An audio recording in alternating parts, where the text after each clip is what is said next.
Благодарам, председателе.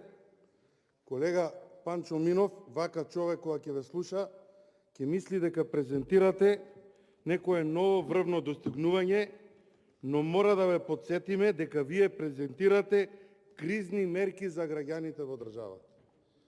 Овој сет од 26 мерки се кризни мерки за да преживеат повеќе од 80-90% од граѓаните во нашата држава. Овој сет од 26 мерки е изнуден сет од мерки пред се закасната реакција со сложени операции внатре, чии резултати ќе ги гледаме дополнително, меѓутоа многу покасно од тоа што им треба помош на граѓаните сега, одма и веднаш. Зошто го велам ово?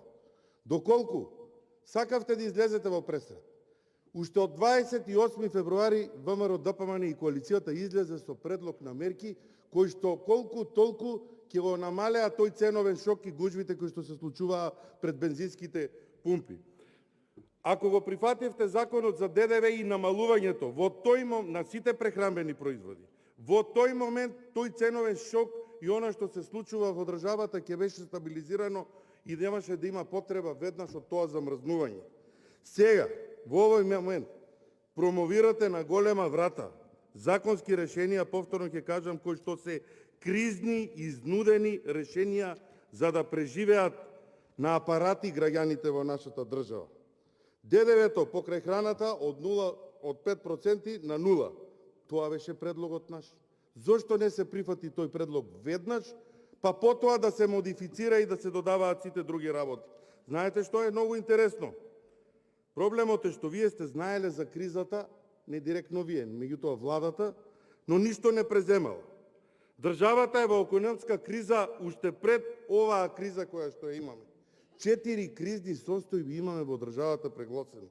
Знаете што се случува во државата?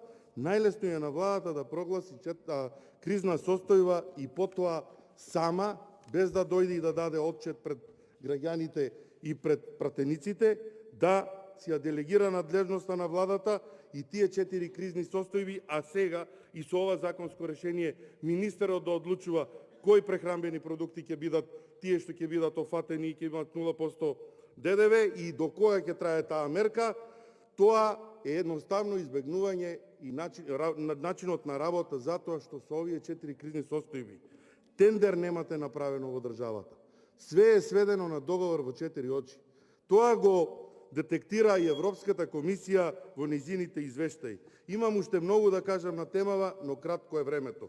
Најинтересно е тоа што граѓаните, вчера го прочитав на едно место, дека со новите цени на дизелот владата и со 10% ДДВ кој што ќе го намали, ќе зема повеќе пари, отколку што земаше со 18% од цената минатата недела кога требаше да реагира. Тоа е апсурдот на оваа влада и на овие мерки.